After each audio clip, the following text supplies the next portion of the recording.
الله السميع العليم من الشيطان الرجيم من همزه ونفخه ونفسه. بسم الله الرحمن الرحيم.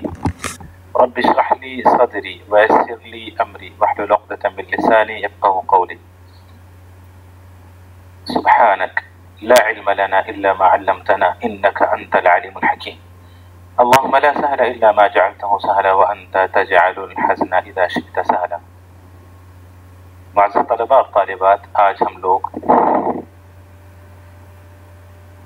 عقیدے کی ایک بہت ہی عظیم کتاب جس کا نام ہے العقیدۃ الواسطیہ، شیخ الاسلام ابن تیمیہ رحمہ اللہ کی یہ تالیف ہے، پڑھنے جا رہے ہیں.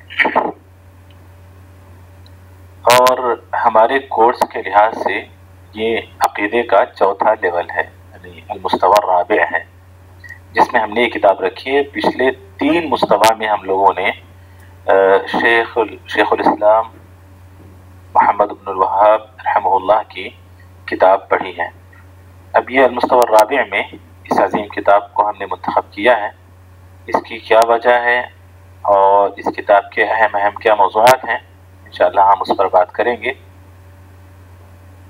لیکن اس سے پہلے ہمیشہ کی طرح جب بھی ہم کوئی کتاب پڑھتے ہیں تو اس کتاب کے لکھنے والے سے متعلق جانکاری رکھنا بہت ہی ضروری ہوتا ہے. اس سے کتاب کو سمجھنے میں بڑی آسانی ہوتی ہے، بلکہ کتاب کی تاثیر میں بھی فرق پڑتا ہے اگر ہمیں پتہ چل جائے کہ کون کتاب لکھا ہے. کچھ لوگ کہتے ہیں کہ بھئی کون کہہ رہا ہے یہ دیکھنا ضروری نہیں ہوتا، کون لکھ رہا ہے یہ دیکھنا ضروری نہیں ہوتا. ہاں، ضروری تو نہیں ہوتا ہے، لیکن اگر کوئی اچھی بات ہے اور پھر بتانے والے کے متعلق بھی پتہ چل جائے تو پھر اس کی ایک الگ تاثیر ہوتی ہے. شیخ الاسلام ابن تیمیہ رحمہ اللہ کے متعلق چند اہم باتیں میں آپ کے گوش گزار کرنا چاہتا ہوں، ورنہ ان کی زندگی اگر آپ پڑھنا چاہیں یا سننا چاہیں تو کافی وقت طلب ہے، بہت ہی ٹائم چاہیے، بہت ہی وقت چاہیے. یہاں پر ان کی ساری زندگی تو میں نہیں رکھ سکتا، لیکن چند منٹ جو ہمارے پاس ہیں اس مختصر سے وقت میں شیخ الاسلام کی زندگی کے چند اہم نکات پر روشنی ڈالوں گا.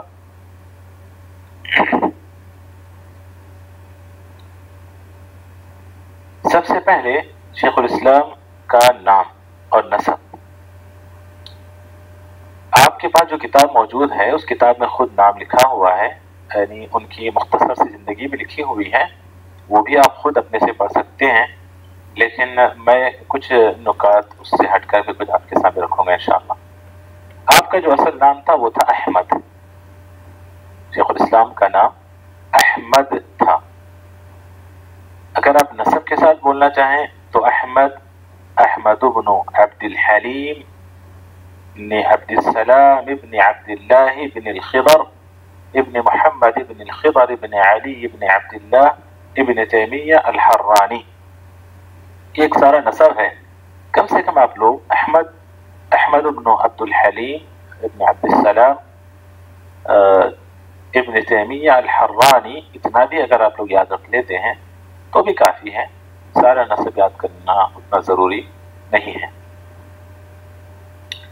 نام تھا احمد، لیکن ان کا لقب ابن تیمیہ اور بھی ان کے القاب ہیں. ابن تیمیہ سے بہت مشہور ہوئے. ابن تیمیہ کیا وجہ ہے کہ آپ کی کتاب میں خود موجود ہے. کہا جاتا ہے یا کہا گیا ہے کہ ان کے جو 5ویں دادا تھے، یعنی آپ دیکھیے ابن احمد ابن عبد الحلیم ابن عبد السلام ایک دادا، پہلے دادا، پھر اس کے بعد عبداللہ دوسرے دادا، خضر تیسرے دادا، پھر محمد چوتھے دادا، پھر خضر، پھر ابن علی. تو کہتے ہیں کہ ان کے جو 5ویں جو دادا تھے وہ یعنی محمد ابن الخضر، یہ حج کے لیے روانہ ہوتے ہیں. اور تیمہ ایک علاقہ ہے جو تبوک سے قریب ہے، وہاں سے ان کا گزر ہوتا ہے. جب وہاں پہنچتے ہیں تو انہوں نے خواب میں دیکھا ایک لڑکی کو، ایک بچی کو انہوں نے خواب میں دیکھا. جب حج سے واپس ہوئے تو دیکھا کہ ان کی بیوی سے یعنی ان کی لڑکی ہوئی ہے، ان کی بیوی وضع حمل ہوا ہے، ڈلیوری ہوئی ہے اور لڑکی ہوئی ہے. تو پھر انہوں نے آواز دی یا تیمیہ، انہوں نے اس کا نام یعنی تیمیہ نام رکھ دیا. تو یہ تیمیہ تیمہ جو تبوک کے قریب ایک علاقہ ہے اس کی طرف نسبت ہے. اچھا ابن تیمیہ لیکن کیوں کہا گیا؟ یعنی ان کے 5ویں دادا کی وہ بیٹی ہے، بالکل سمجھیے کہ وہ دادیوں میں سے ہی ہیں، تو ان کی طرف نسبت کیوں کی گئی؟ کہا جاتا ہے کہ یہ ماشاءاللہ بڑی واعظہ تھی، یعنی داعیہ تھی اور عالمہ بھی تھی ماشاءاللہ. تو ان کی طرف ان کی نسبت امام ابن تیمیہ یعنی شیخ احمد بن عبد الحلیم کی نسبت ان کی طرف کی گئی. تیمیہ جو ان کے دادی یا 5ویں دادا کی بیٹیوں میں سے ہیں، وہ ایک اچھی واعظہ تھی، داعیہ تھی، عالمہ تھی، تو ان کی طرف یہ نسبت کی گئی اور اسی سے وہ مشہور ہوئے. تو اس سے اندازہ لگائے ہیں چھوٹی سی بات یہ کہ اگر خاتون یعنی خاتون کی طرف نسبت ابن تیمیہ کہا گیا، اس لیے کہ ماشاءاللہ آپ اگر دیکھیں گے تو ان کا سارا گھرانہ یہ علم کا ایک سنگم ہے، علم کا گھرانہ ہے، تعلیم و تعلم کا سلسلہ پورے خاندان میں رہا ہے، دعوت و جہاد کا سلسلہ پورے خاندان میں رہا ہے. لیکن نسبت ان کی گئی دادی کی طرف، تو اندازہ لگائیں کہ اس خاتون کی وہ کیسی خدمات ہوں گی، کیسا ان کا داعیانہ مزاج رہا ہوگا، کیسے ان کی دعوتی ایکٹیویٹیز رہی ہوں گی. یہ اتنی بڑی شخصیت کی نسبت ان کی طرف کی جاتی ہے. شیخ الاسلام ابن تیمیہ رحمہ اللہ کی پیدائش. شیخ الاسلام ابن تیمیہ رحمہ اللہ پیدا ہوئے حران ایک علاقے میں، جو ملک شام کا ایک علاقہ ہے حران، اس علاقے میں پیدا ہوئے. ان کی تاریخ پیدائش یا ڈیٹ آف برتھ ہے ان کی 10 ربیع الاول، پیر کا دن تھا سن 661 ہجری میں، سن 661 ہجری 10 ربیع الاول پیر کے دن ان کی پیدائش ہوئی. اس وقت تاتاریوں کی جنگوں کا سلسلہ تھا. تاتاری جگہ جگہ مسلمانوں پر، اہل سنت والجماعت پر حملہ کر رہے تھے، مسلمانوں کو مار رہے تھے. تو یہاں بھی حران پر بھی تاتاریوں کا حملہ ہوا. تو پھر اس حملے کے خوف سے والد صاحب کے ساتھ وہ دمشق کی طرف چلے گئے جب ان کی عمر 7 سال تھی. جب تاتاریوں نے حران پر حملہ کیا تو پھر وہ اپنے والد صاحب کے ساتھ، جبکہ ان کی عمر والد صاحب کی نہیں، ابن تیمیہ رحمہ اللہ کی عمر 7 سال تھی، وہاں پر چلے گئے. جب ان کی عمر 22 سال کی ہوئی تو ان کے والد صاحب کا انتقال ہو گیا. والد صاحب بھی بہت بڑے عالم تھے، تعلیم و تعلم کا سلسلہ اپنی زندگی میں انہوں نے بھی جاری رکھا ہوا تھا. تو جب والد صاحب کا انتقال ہوا تو اتنی کم عمری میں یعنی 22 سال کی عمر میں انہوں نے والد صاحب کی کرسی کو سنبھالا. یعنی یہ کون سی کرسی ہے؟ حکومت کی کرسی نہیں ہے، یہ علم، فقہ، تعلیم و تعلم، درس و تدریس کی کرسی ہے. اس کرسی کو انہوں نے سنبھالا یعنی سن 663 ہجری میں، سن 663 ہجری میں. لکھا جاتا ہے 63 ہجری، جی لکھا جاتا ہے کہ ان کے اس درس میں، جو کہ 22 سال کی عمر میں انہوں نے درس و تدریس کا کام شروع کیا، والد صاحب کی ذمہ داری کو سنبھالا، بڑے بڑے علماء اور مشائخ ان کے درس میں آ کر بیٹھتے تھے.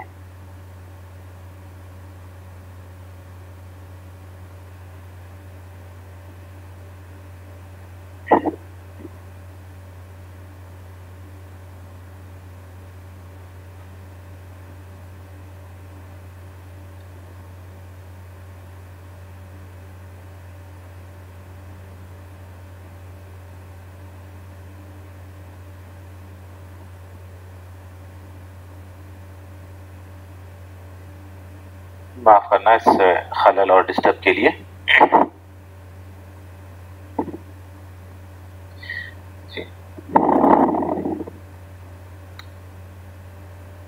شیخ الاسلام ابن تیمیہ رحمہ اللہ کہ اگر ان کے علم و تعلم کے متعلق ہم کیا بات کر سکتے ہیں یہاں پر، ایک شیخ الاسلام ابن تیمیہ رحمہ اللہ نے بہت ساری کتابیں لکھی، بہت زیادہ کتابیں لکھی. ان کے القاب میں سے ایک تقی الدین بھی ان کا لقب تھا، شمس الدین بھی ان کا لقب تھا، اور ابو العباس ان کی کنیت تھی. شیخ الاسلام ابن تیمیہ رحمۃ اللہ علیہ کے دادا کون تھے؟ دادا جی احمد بن، نہیں یہاں پر میں سوال کر رہا ہوں کہ احمد بن عبد الحلیم بن عبد السلام، ان کے یہ دادا جن کی کنیت تھی ابو البرکات اور ان کا بھی لقب تھا مجد الدین، یہ حنابلہ کے بڑے ائمہ میں سے گزرے ہیں، جنہوں نے المنتقى من اخبار المصطفیٰ یہ کتاب لکھی، حدیث کی کتاب ہے المنتقى من اخبار المصطفیٰ، رسول اللہ صلی اللہ علیہ وسلم کی بہت ہی چنندہ حدیثوں کو اس میں جمع کیا گیا ہے. تو اس کتاب کو لکھی جس کی شرح امام شوکانی رحمۃ اللہ علیہ نے کی ہے نیل الاوطار کے نام سے، نیل الاوطار فی شرح منتقى الاخبار، اس نام سے انہوں نے کتابیں لکھی، یہ شرح کی ہیں. والد صاحب جن کا لقب تھا شہاب الدین، یہ شمس الدین، شہاب الدین، تقی الدین، یہ علماء لقب دیتے تھے شخصیت کو سامنے رکھ کر. تو شہاب الدین عبد الحلیم جن کی کنیت تھی ابو المحاسن، ابو المحاسن، ان کی جگہ پر ان کے انتقال کے بعد شیخ الاسلام ابن تیمیہ رحمۃ اللہ علیہ نے ان کی جگہ کو سنبھالا. تو یہ بھی بہت بڑے عالم تھے. ان کے بھائی تھے جن کی کنیت تھی ابو محمد، شرف الدین ان کا لقب تھا، یہ بھی حنبلی مذہب کے بہت ہی بڑے عالم گزرے ہیں. اچھا، ان کے اساتذہ سے متعلق سوال کیا گیا ہے کہ ان کے اساتذہ کون ہیں. ان کے اساتذہ کے لسٹ 200 سے زیادہ ہے، 200 سے زیادہ بڑے بڑے مشائخ کے پاس انہوں نے علم کو حاصل کیا. اللہ اکبر، 200 سے زیادہ. لیکن سب سے جو مشہور ہوئے اس میں سے امام مقدسی رحمۃ اللہ علیہ یہ کو شمس الدین ان کا لقب تھا. ابن قدامہ بھی کہتے ہیں ان کو، ابن قدامہ المقدسی یا ابن قدامہ المقدسی رحمۃ اللہ علیہ، یہ ان کے شیخ الاسلام کے اساتذہ میں سے ہیں.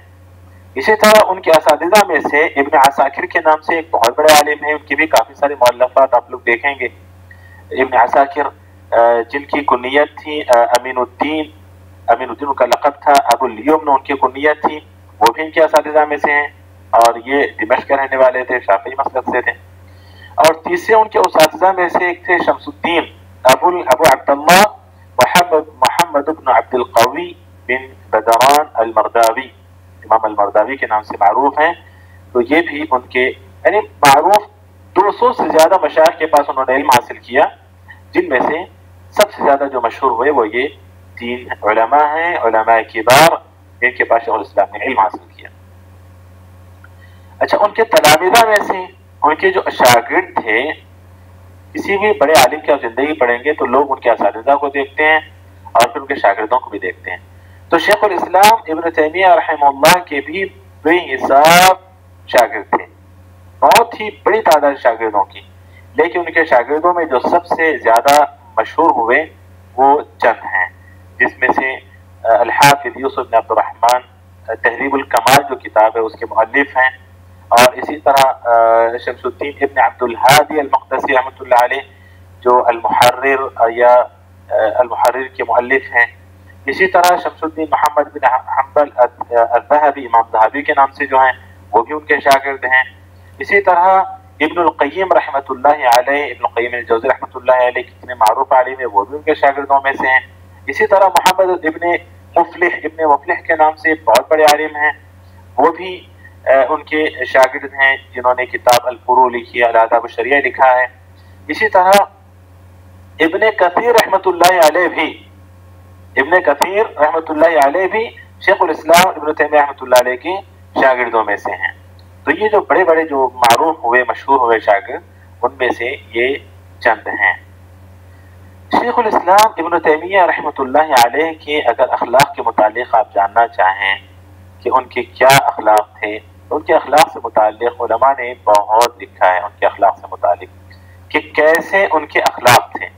ان کے ذکا کے متعلق لکھا، ان کے اخلاق سے متعلق لکھا کہ ابن تیمیہ رحمۃ اللہ علیہ ایک متمیز عالم تھے، متمیز عالم تھے، بالکل مختلف عالم تھے، یعنی علم کے لحاظ سے، فقہ کے لحاظ سے، امر بالمعروف اور نہی عن المنکر کے لحاظ سے، حتیٰ کہ ان کے اخلاق سے متعلق لکھا کہ وہ بہت ہی زیادہ سخی اور کریم تھے، بہت زیادہ اللہ کی عبادت کرنے والے، ذکر کرنے والے اور قرآن کی تلاوت کرنے والے تھے، اور بہت ہی زیادہ متقی اور پرہیزگار تھے۔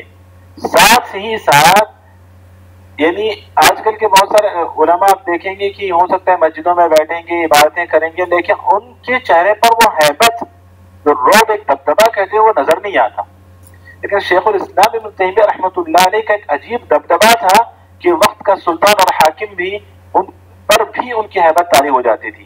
شیخ الاسلام ابن تیمیہ رحمۃ اللہ علیہ کی ان کی زندگی پڑھیں گے آپ، بہت مزہ آئے گا آپ کو، اور بہت ساری عبرت اور سبق آموز زندگی ہے شیخ الاسلام ابن تیمیہ رحمۃ اللہ علیہ کی، کہ کیسے انہوں نے جہاد کیا، تاتاریوں کا خاتمہ کیا، مغل کے ساتھ جہاد کیا، فارسیوں کے ساتھ جہاد کیا، کیسے کیسے ان کی خدمات ہیں، وہ یہاں پر گنانے کا وقت نہیں ہے۔ البتہ بس اتنا یہاں پر میں ذکر کر دوں، یہ باتیں کچھ کافی ہیں ان کی زندگی کے سلسلے میں، کہ شیخ الاسلام ابن تیمیہ رحمۃ اللہ علیہ کا معروف قول میں ذکر کر دوں کہ جب شیخ الاسلام ابن تیمیہ رحمۃ اللہ علیہ نے تاتاریوں کے خلاف اور اسلام کے دشمنوں کے خلاف حکام کو ابھارا کہ ان کے ساتھ جہاد کرنا ہے، ہمیں ان کے خلاف ہمیں جنگ کرنی ہے، قتال کرنا ہے، کیونکہ وہ اسلام اور اہل اسلام کو ختم کرنا چاہتے ہیں، تو جب حکام کو ابھارا انہوں نے، تو حکام کو بڑی تکلیف ہوئی اس بات سے، وہ بھڑک اٹھے، اور جب وہ علماء کو ابھارا تو وقت کے کچھ پیٹ پالو ملا تھے جو جن کو صرف پیٹ کی فکر، عزت اور شہرت کی فکر ہوتی تھی، ایسے علماء ان سے حسد کرنے لگے اور ان کے خلاف ہو گئے۔ نتیجہ کیا ہوا؟ شیخ الاسلام ابن تیمیہ رحمۃ اللہ علیہ کی زندگی کو، شیخ الاسلام ابن تیمیہ رحمۃ اللہ علیہ کو جیلوں کے حوالے کیا گیا، کبھی حران میں رکھا جاتا، کبھی دمشق میں رکھا جاتا، کبھی کہیں بھیجا جاتا، کبھی مصر بھیجا جاتا، ایک جیل سے دوسرے جیل، دوسرے جیل سے تیسرے جیل، یہی ان کی زندگی ہو گئی تھی۔ اور پھر صرف جیل ایسے ویسے جیل نہیں، مکمل تکلیف و تعذیب اور سزاؤں والی جیل تھی۔ ایسے نہیں کہ آج بڑے لوگوں کو رکھا جاتا ہے تو گھر سے زیادہ وہ آرام سے ہوتے ہیں جیلوں کے اندر۔ اسی لیے ان کی ایک بات، ایک جملہ بڑا مشہور ہوا شیخ الاسلام ابن تیمیہ رحمۃ اللہ علیہ کا، جب دیکھا انہوں نے کہ اعداء اسلام، دشمن ہر طرح سے ان کو تکلیف دینے پر تلے ہوئے ہیں اور ان کو پریشان کر رہے ہیں اور ان کو جیلوں کی سلاخوں کے پیچھے ڈالے ہوئے ہیں اور یہی سزائیں دے رہے ہیں مسلسل، تو ان کی زبان سے نکلا کہ ما یصنع اعدائی بی، ما یصنع اعدائی بی، میرے دشمن میرے ساتھ کیا کر سکتے ہیں؟ کہ ما یصنع اعدائی بی، کہ انا جنتی و بستانی فی صدری، کہا میری جنت، میرے باغات یہ میرے سینے میں ہیں، میری جنت میرے دل میں ہے، انا رحت، جہاں کہیں مجھے بھیجا جائے مجھے اس کی پرواہ نہیں ہے، میری جنت تو میرے دل میں ہے۔ کیا مطلب تھا اس کا؟ جنت سے مراد ان کا ایمان تھا، کہ میرا ایمان تو میرے دل میں ہے، مجھے جہاں کہیں بھیجا جائے، ہاں یہ ایسی جنت ہے میری جو میرے دل سے کبھی جدا نہیں ہو سکتی، میں جہاں کہیں جاؤں مجھ سے جدا نہیں ہو سکتی۔ اس کے بعد کہا انا حبسی خلوہ، مجھے قید کرنا چاہتے ہو کر دو، مجھے تنہائی نصیب ہوگی جس میں یکسو ہو کر رب کی عبادت کر سکتا ہوں، اور اگر مجھے قتل کرنا چاہتے ہو قتل کر دو، مجھے شہادت نصیب ہوگی، میرا قتل میری شہادت ہے۔ اس کے بعد کہا مجھے ملک بدر یا شہر بدر کرنا چاہتے ہو، مجھے میری اس مقام سے نکال کر کہیں اور بھیجنا چاہتے ہو کر دو، یہ میرے لیے ایک سیاحت ہوگی، تفریح ہو جائے گی۔ اس کے بعد وہ ہمیشہ جیل میں کہا کرتے تھے، جیل میں جب انہیں رکھا گیا وہ کہا کرتے تھے کہ المحبوس، یہ جملہ ہم سب کے لیے بہت ہی سبق آموز ہے، بہت ہی نصیحت آموز جملہ ہے، کتنی پیاری بات اور کتنی بڑی بات انہوں نے کی ہے۔ المحبوس من حبس قلبه عن ربه، قید تو وہ شخص ہے جس کا دل اس کے رب سے الگ کر دیا گیا ہے، الگ ہو گیا ہے، اس کے رب سے قید ہو گیا ہے۔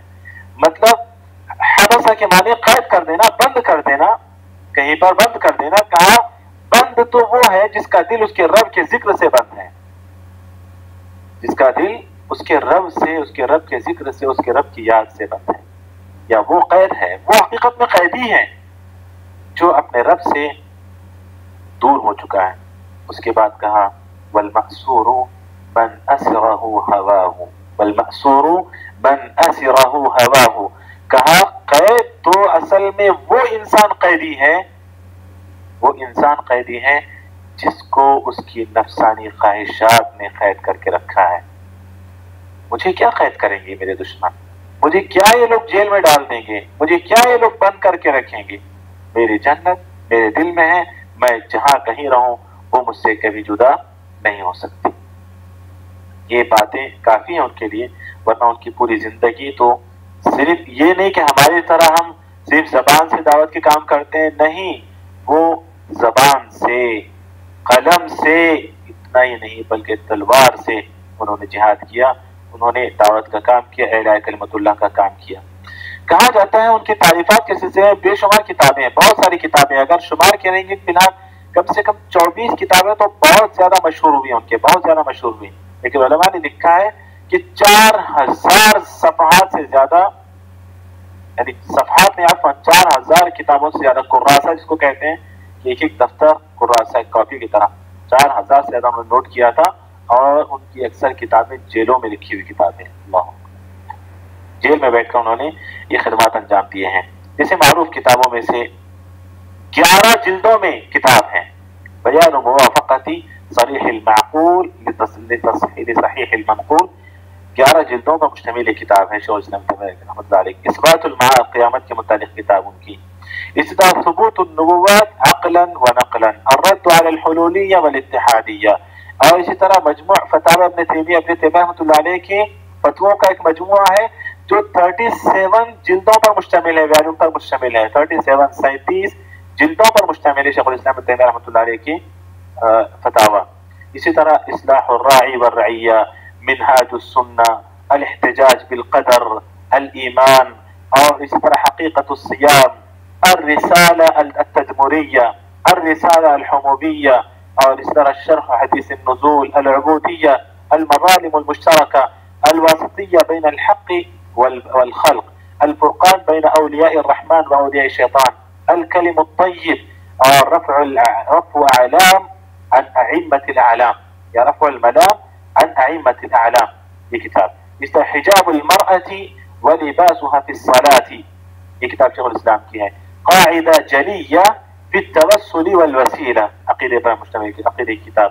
الرسالہ العشریہ، الجواب الصحیح لمن بدل دین المسیح، مسیحیوں کے لیے، عفوا نصرانیوں کے لیے کتاب لکھی۔ اور پھر جو کتاب ہم پڑھنے جا رہے ہیں العقیدۃ الواسطیہ، یہ بھی انہی کی کتاب ہے۔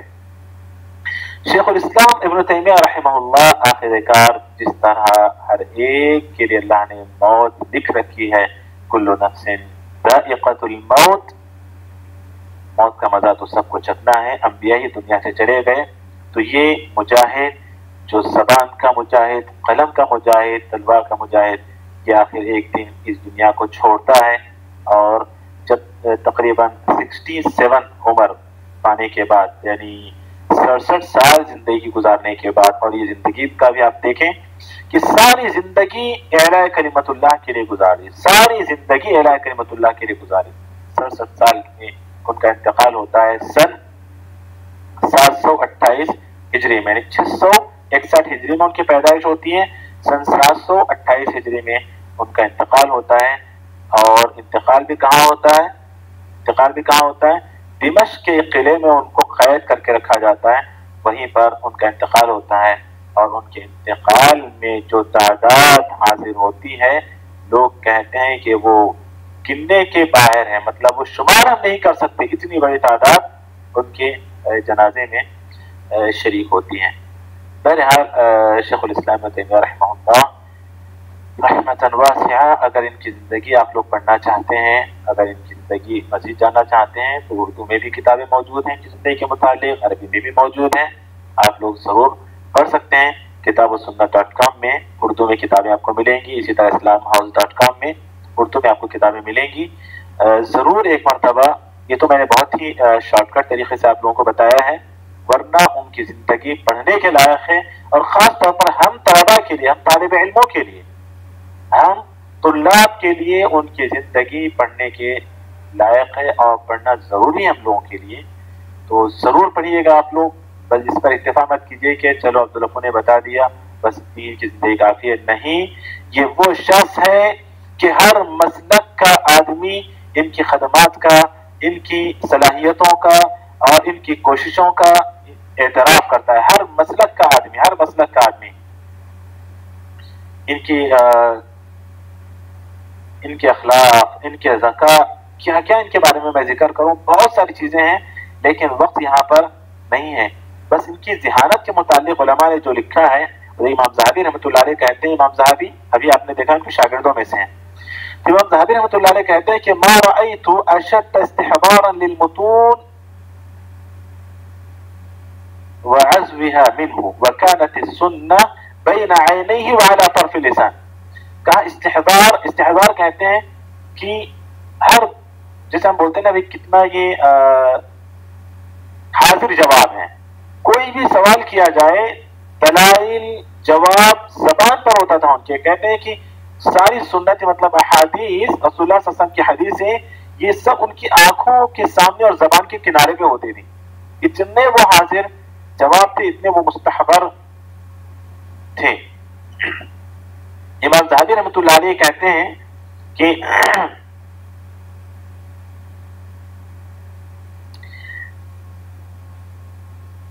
میں نے ان سے زیادہ ذہین یعنی قوت استدراک ان سے زیادہ میں نے کسی کے اندر نہیں دیکھی۔ مطلب اپنے استاد کے متعلق کہتے ہیں کہ اتنی جب قوت استدراک کہتے ہیں کہ بندہ ایک مطلب ایسے دیکھے اس کو یاد ہو جائے، یہ قوت استدراک بولتے ہیں اس کو۔ تو یہ قوت استدراک کے بھی ماشاءاللہ اللہ تعالیٰ یہ ملکہ دیا ہوا تھا۔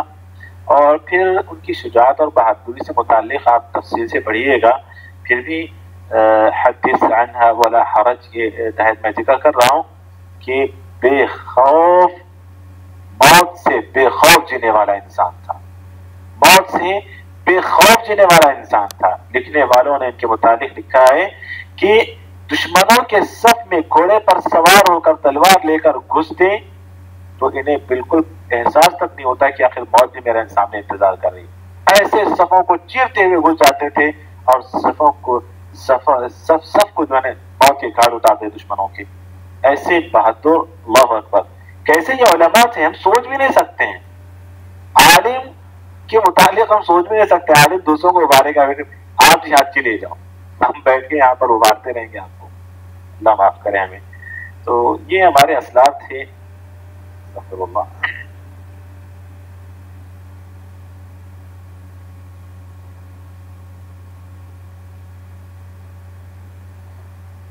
لکھا ہے لوگوں نے ان کے متعلق کہ جب گھوڑے پر سوار ہو کر دشمنوں کے صفوں میں نکلتے تو ایسا لگتا کہ ان سے بڑا بہادر کوئی نہیں ہے، ان سے بڑا بہادر کوئی نہیں ہے، اور جب تلوار لے کر گھستے اندر تو ایسا لگتا ہے کہ ان سے زیادہ وہ ہمت والا اور تلوار چلانے والا کوئی فارس یا فرسانی نہیں ہے، ایسے لگتا تھا۔ یعنی واقعی جو جس انسان کو موت کا ڈر نہ ہو وہ ایسے ہی جیتا ہے۔ ہم تو وہ ہیں، اللہ معاف کرے ہمیں، جو پل پل موت سے ڈر کر جیتے ہیں، پل پل موت کا خوف رکھتے ہیں، تو ہم میں کہاں وہ بہادری آئے گی؟ تو ایسے ہمارے علماء کی زندگیوں کو جب ہم پڑھیں گے تو پھر ہمیں پتہ چلے گا کہ واقعی کیسے لوگ تھے، اور شاید ہمارے اندر کچھ طرح کی کچھ تبدیلی ضرور آئے۔ شیخ الاسلام ابن تیمیہ رحمۃ اللہ علیہ کے متعلق میں بات اب اس سے زیادہ نہیں کر سکتا، البتہ کتاب سے متعلق ایک بات میں کہہ کر اپنی بات کو ختم کرتا ہوں۔ العقیدۃ الواسطیہ، العقیدۃ الواسطیہ، سوال آپ کے ذہن میں شاید پیدا ہو رہا ہو کہ یہ العقیدۃ الواسطیہ کیا مطلب ہے اس کا؟ الواسطیہ کیا مطلب ہے؟ واسطی عقیدہ۔ شیخ الاسلام ابن تیمیہ رحمۃ اللہ علیہ کا ایک طریقہ تھا، ایک اسلوب تھا کہ اگر کسی علاقے کے لوگ آ کر کچھ سوال کرتے، عجیب تھے ہمارے علماء، عجیب و غریب تھے ہمارے اسلاف، سبحان اللہ، ان سے آ کر کوئی شہر کا آدمی آیا، کوئی سوال کیا، جواب میں کتابیں لکھ دی، ایسا علم اللہ نے ان کو دیا تھا، سمندر تھے یہ لوگ۔ تو وساط ملک شام کا ایک علاقہ ہے، اس علاقے کے شخص نے آ کر کہا کہ فلاں علاقے میں، ہمارے علاقے میں عقیدے کے بہت سارے خرافات ہیں، لوگ منحرف ہیں، مطلب سے راستے سے ہٹے ہوئے ہیں، تو آپ کچھ بتائیے، کچھ لکھیے۔ سوال کیا اس نے اور وہاں کے کچھ حالات بتائے، انہوں نے یہ کتاب لکھی جس کا نام انہوں نے لکھا العقیدۃ الواسطیہ۔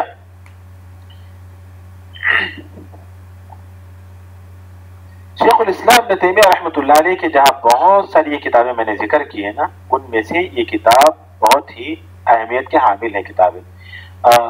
میرے خیال میں غلطی سے ملک شام میں نے کہا ہے، ملک شام نہیں، ملک عراق کا ایک علاقہ تھا، عراق کا، پھر سے سن لیں، ملک عراق کا ایک علاقہ تھا بساط، وہاں کے شخص نے آ کر سوال کیا تھا، تو اس کے جواب میں انہوں نے شیخ الاسلام نے ایک کتاب لکھ دی اور اس کا نام رکھا العقیدۃ الواسطیہ۔ جس طرح ملک شام کے حما یا حما ایک علاقہ ہے وہاں کا، وہاں کے لوگوں نے آ کر سوال کیا تو ایک کتاب لکھ دی کہ الحمویہ، العقیدۃ الحمویہ، ایک کتاب لکھی۔ اسی طرح ملک شام کا ایک علاقہ ہے تدمر، تو وہاں کے لوگوں نے آ کر سوال کیا تو تدمریہ کتاب لکھ دی انہوں نے۔ تو ویسے ہی الواسطیہ بھی ایک کتاب ہے، العقیدۃ الواسطیہ۔ یہ کتاب انشاءاللہ ہم لوگ پڑھنے والے ہیں، اور یہ تینوں کتابیں جو میں نے ذکر کی ہیں عقیدے سے مشتمل عقیدے پر مشتمل کتابیں ہیں، تو کوشش ضرور کریں آپ لوگ کی عقیدے پر مشتمل جو بھی شیخ الاسلام کی کتاب ہے وہ خود سے بھی پڑھیں آپ لوگ، اردو میں ہر کتاب کا ترجمہ موجود ہے۔ انشاءاللہ کی توفیق اور اس کی نصرت اور اس کی اذن کے بعد ہم اس کتاب کو شروع کرتے ہیں، لیکن آج نہیں، انشاءاللہ اگلی کلاس میں۔ تب تک کے لیے ہم دعا کرتے ہیں کہ اللہ تعالیٰ جو کچھ ہم نے سنا ہے شیخ الاسلام رحمہ اللہ کی، سب سے پہلے تو اللہ تعالیٰ کی خدمات کو قبول فرمائے اور ان کی کوششوں کو قبول فرمائے، ان کی قبروں کو نور سے بھر دیں اور اللہ تعالیٰ کو جزائے خیر عطا فرمائے۔ اور پھر ہم جو پڑھنے جا رہے ہیں اللہ تعالیٰ ہم سب کے لیے عقیدے کو سیکھنا، سمجھنا، عمل کرنا ہم سب کے لیے آسان فرما دے، آمین۔ وصلی اللہ وسلم وبارک علی نبینا محمد وعلی آلہ وصحبہ اجمعین۔ سبحانک اللہم وبحمدک، اشہد ان لا الہ الا انت، استغفرک واتوب الیک۔ آپ سب سے درخواست ہے کہ اگلی کلاس میں انشاءاللہ ضرور آپ میں سے ہر ایک کے پاس کتاب ہونی چاہیے، ضرور کتاب لے کر بیٹھیں، انشاءاللہ ہم لوگ اگلی کلاس بالکل ڈائریکٹ ہم کتاب میں داخل ہو جائیں گے۔ السلام علیکم ورحمۃ اللہ وبرکاتہ۔